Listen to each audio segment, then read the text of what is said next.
Yeah, and this the vibe that raised us, made us, saved us. Love so strong that the hard times praised us. From base life roots to the freeway night. Generally, when we push record, magic happens. So I'm hoping that magic will happen. Where are we sitting at right now, James? Magic Johnson. Is that what you said? You want that to happen? Well, I don't want that to happen. Hey, dude, I set you on that side. Okay. Because you're scared of heights. Yeah, man. You're That's afraid not of my heights. thing. I can't. How are you going to be Superman and be afraid of heights, though? Well, listen, there's two versions. Earth 2 Superman is a black guy. And there's no, And you got Steel. That's another one. Yeah, because he didn't have a dad. Oh, my goodness. God. Yeah. That brother, there was some things different. You know, he was grounded. You know what I mean? Okay. So, It was grounded in his truth. And it's true. Yes. Yeah, so, it's not my thing. So man. if you turned around right now. Yeah, I don't like it. You would. It bothers my stomach, man. I feel uncomfortable. So you don't like views? No. Not at all? I don't need them. What about like ground level views? You're on Now, the if ground. I'm on the ground looking up, I can enjoy that. Okay. I love looking up and seeing the peaks of the mountains. But you don't like the looking down snowcaps. on people. I know, no. That's right. It's a spiritual thing. I refuse to make someone else look small. There is the Japanese word jinsai, means to not treat anyone small. Jinsai means Yeah. Are you so sure? That's what, look that up. That's why I don't. I don't. You've got another phone. Look it up and see if No, it's that's Jinsai. what it says. No, I don't believe. Dude, listen, I know these Jinsai. things. Yeah. When did you learn Jinsai? Man, in Compton, dude. Where else, man? I was driving through, man, I was hanging in the hood, and brothers say, hey, man, you know this word? And we share that information with each other, man. And so this is what gets me. The most gangster dudes you know all live in the suburbs. Like Snoop and all those guys, they all have they're two-parent families, sending their kids to private school, and we view them as hood. But the truth is, the hood gives an education. So street smarts are something that can transfer. But, you learn different things. You're like, but Jinsai does mean that, You would look it up, man. You'd be like, you got a phone right there. On trivia. I want you to Siri it right now. Oh, you can't even Siri because you got an No, Android. Android doesn't. What do you say to Android? Oh, Do you say Android. anything? Yeah, this is cool. Watch this. You're the greatest. That's it. That's what you say to an Android. You don't. It doesn't need. It doesn't need validation. It doesn't seek attention. But when you're sitting here with an iPhone, it wants to talk back and get acceptance from you, and I don't need that, man. Go to the NBA. This has been a thing. I've actually wanted to talk to you about the NBA for a while, and I'm the king of transitions. And what is your feeling on the flopping in the NBA? Well, first of all, this is the thing about flopping. It actually was invented in 1988. No, seriously, most people don't even know this. Did you know that the NBA didn't even promote their own games back then? They used to have promoters. Local promoters were the ones who promoted the games, and that's why the stars had to play in the games. So Michael Jordan gets there, and these promoters are there. I knew this. No.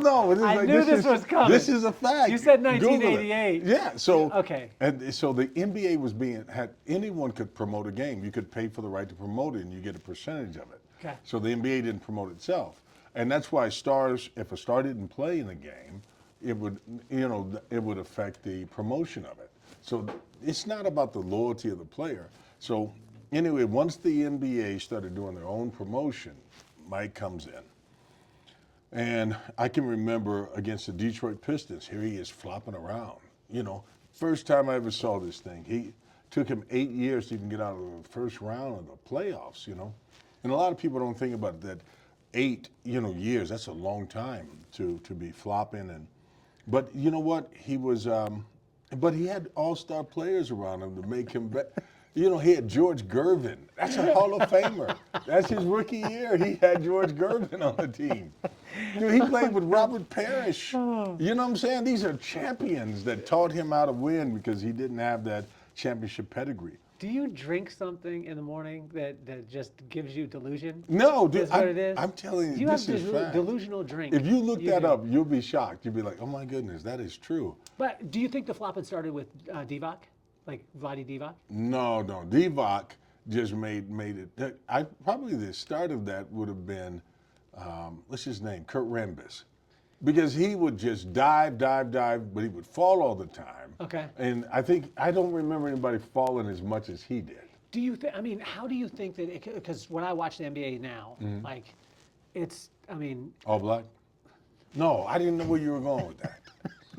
So when you watch the NBA, you see the flopping happen so much. It's like a guy will go and they swipe through. yeah. Did you play that way? You played ball. Yeah, Did you you know ever what? swipe through? Did you ever grab the ball and looking for a foul, like contort your body on a 3-point shot, so then that way you'll miss the shot, And but you'll collect a hopefully foul. get a foul? Did you ever do that? No, you know, it wasn't even invented then. At that time, man, it was more like I mean, you played. contact you played was a good thing. Division VI college Right. basketball. Yeah, you know what? So- There were a lot of divisions that weren't players. You know, I remember seeing Sean Bradley, Damon Bailey, who was better than Grant Hill at the time, and those guys.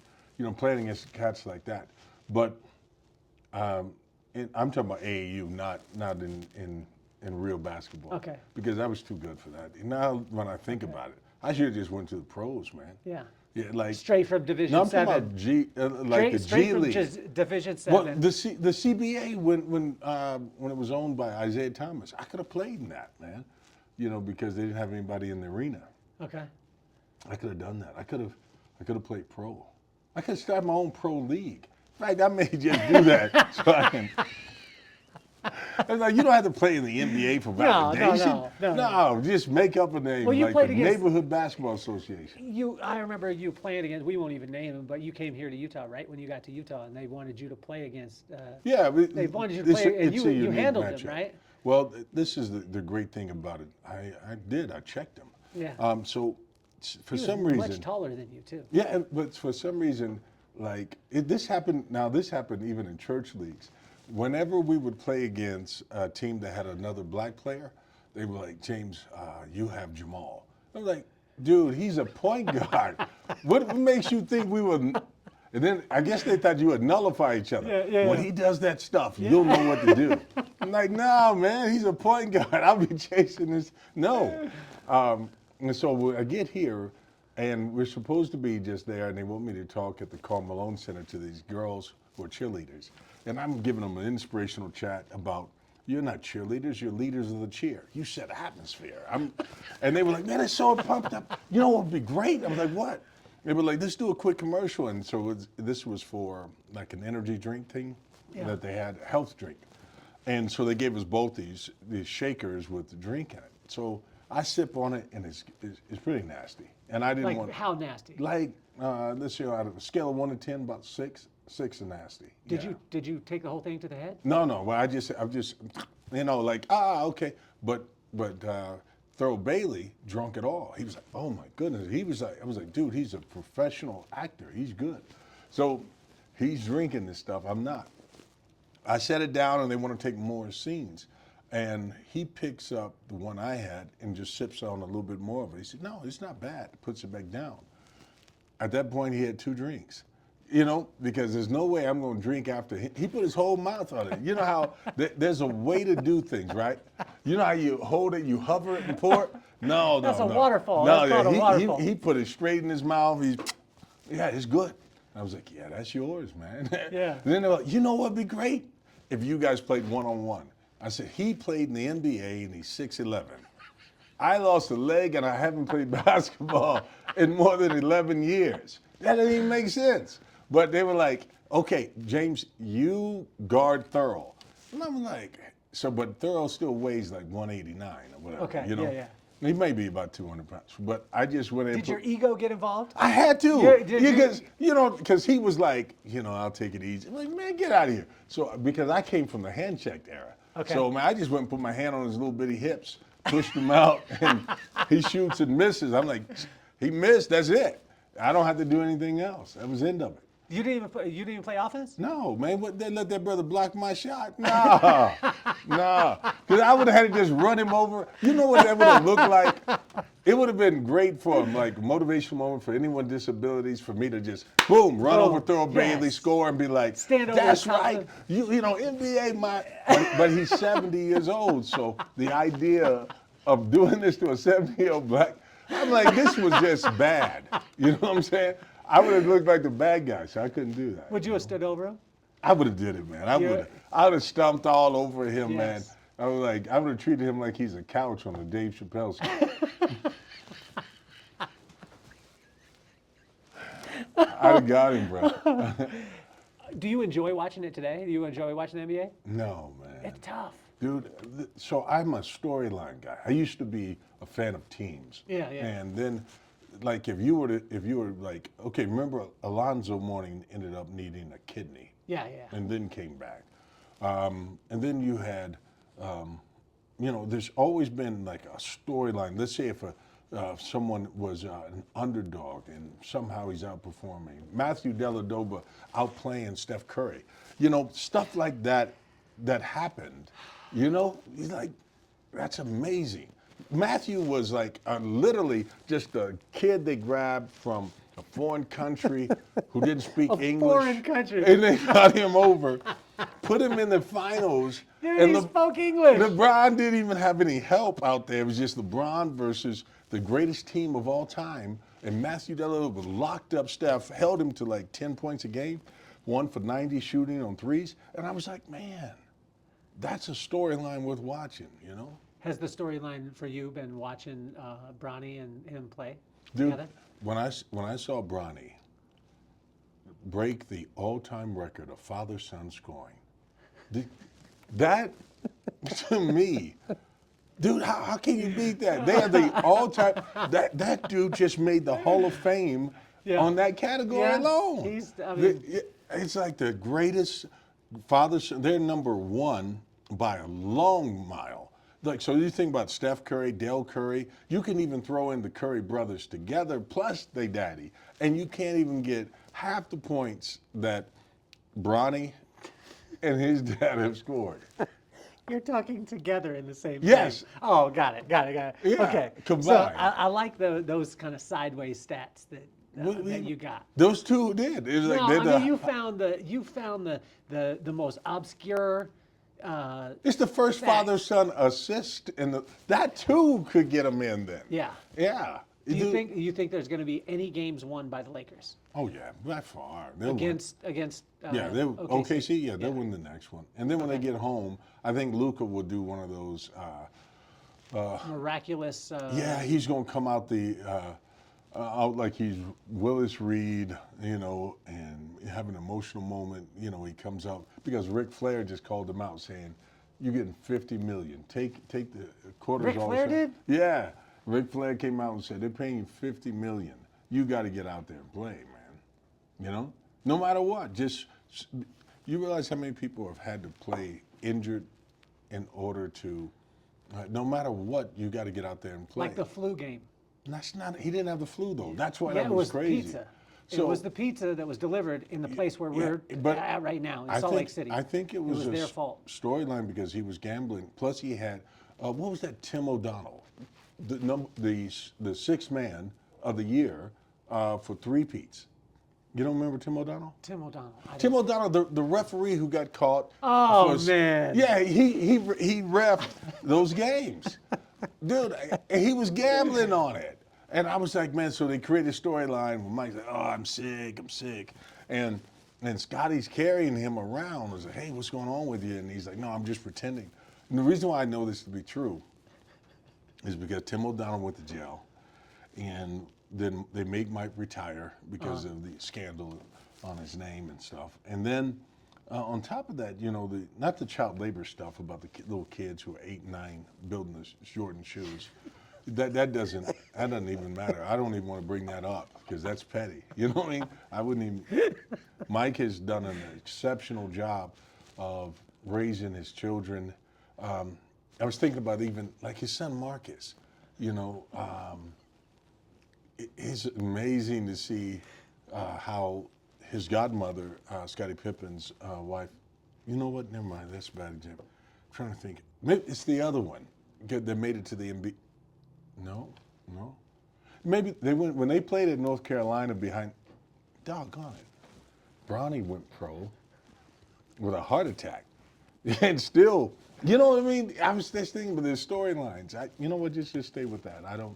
I don't want to throw shade on the Jordan family name for Mike not being a good dad. You know, like what you said, you know. What do you think about Draymond's comments? Did you hear him that he said that Steve Kerr held him back? And He did. Man, Draymond is from Michigan State. Yeah. The last time we had a guy that size, he ended up out of the league for 3 letters. Listen, so he could play. He just needed. They didn't let him shoot. Man, he was a triple threat. Yeah. He averaged triple double, 6 fouls. 5 hacks. You put those together. He gets 9 turnovers and you put his fouls together. Yeah, no, I think Steve Kerr. But Steve Kerr is known to bail out brothers too. what do you think? He bailed out Jordan. He shot a 3 to win the game against the Utah. No, I'm just saying. So I think you're right. Yeah, he's known to bail out brothers. So I think Draymond was wrong on that. You think he was wrong Yeah. for that one? Yeah, what would he have done? We're gonna let him just get out there and shoot? He can't shoot now. Yeah. So what would if like Draymond didn't remember when Clay and them were hurt? Draymond got to be the man and couldn't score. Yeah. So yeah, he was like, "We'll run the offense through you," and it was like they were like, "We've lost the record 28 games in a row." I was like, they ended up with draft picks, and if it wasn't for that kid Jordan Poole saving. Wait a minute, what happened with the teammate thing there? Oh, that's right. Draymond attacks the kid. That's why you don't have another championship. Yeah, no, he didn't hold him back. He should have held him back that day. Yeah. What about Shea? Do you like his game? No, Shea is a wonderful. I remember seeing Shea, or Shades of Shea, a long time ago. There was a Joanna Man, and seeing what I'm talking about. So he doesn't look like that.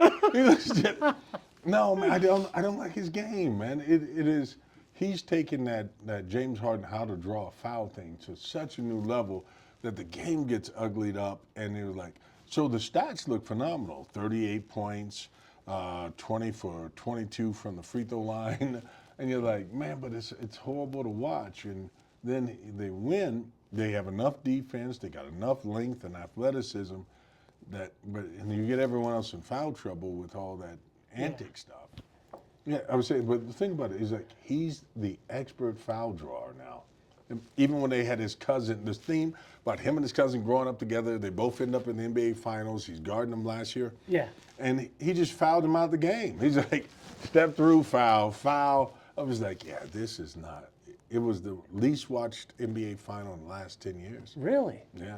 It doesn't. I mean, honestly, the game now. I like watching Steph because I like watching champions, especially ones that From 10 have years ago. have a great record against people who are considered, which aren't the GOAT. You know what I mean? I mean, people like LeBron. When you Robert look Horry. at the actual record of in the finals against each other.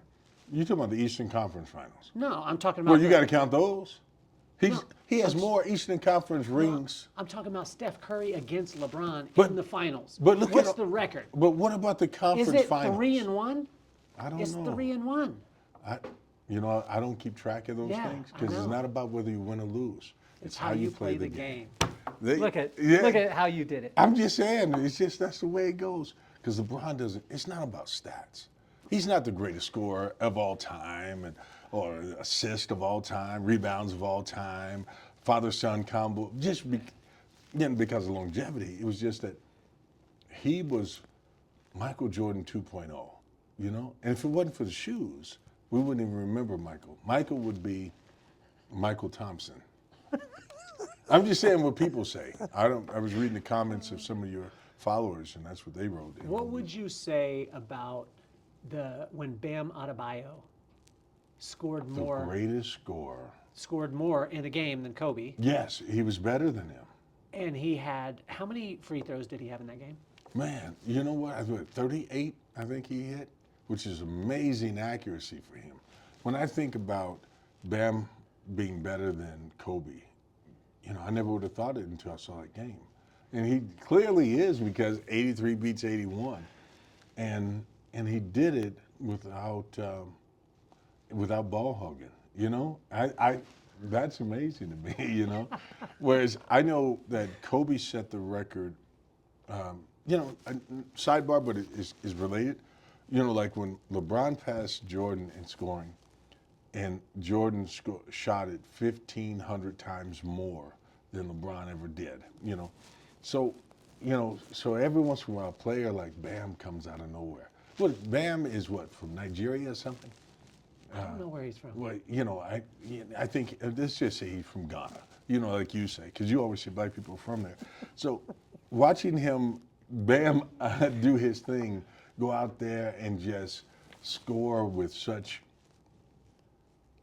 low talent shows you that anything's possible. Because why isn't Bam averaging 38 points a game? Why isn't he doing something like that? And then I saw he had an exit interview where he was demanding that Riles go get me some help. I'm like, dude, the help you need is therapeutic stuff, not basketball. He's showing up with Aja Wilson, you know, his girlfriend. And I was like, they were like, she's a 4-time WNBA. And I'm going to be honest, when you told me that if you played in the WNBA today, you would beat those women, I agreed. I mean, I just know they wouldn't be able to stop you, you know? You were like, those women can't stop me, you know? I was like, man, I wouldn't say that because I'm an amputee and I love and support that sport. I follow the WNBA. How many games you watched this season? Of WNBA? Yeah. Yeah, you know, I've been busy worshiping the Lord. And I'm not going to sit here and be judged because I went to church, you know. And when the games are played with non-church hours for me, I plan to watch those. You plan to? In fact, I'm going to get season tickets to watch the Utah women's pro basketball team. There isn't one. They're getting one day. That's what I'm committed to. I'm going to be a season ticket holder. You know, can't you have vision for them? I want to see them. I believe they're underpaid too. I believe that there's no reason that if a guy like Kobe can get money like that, Aja Wilson, who has more championships than I do, I believe she should get millions. She's worth at least $60 million a year. 60 million. Yeah, all the women are. And anyone that believes that women aren't worth their income, I don't know, you know. I support the WNBA. And when the Utah Jazz have the Jazzettes, I'm doing it, man. I'm buying season tickets on the floor and I'm getting a suite and everything. The whole 9. Dude, no, I'm getting like 10 seats because 9 isn't enough. Yeah, and this the vibe that raised us, made us, saved us. Love so strong that the hard times praised us from base life.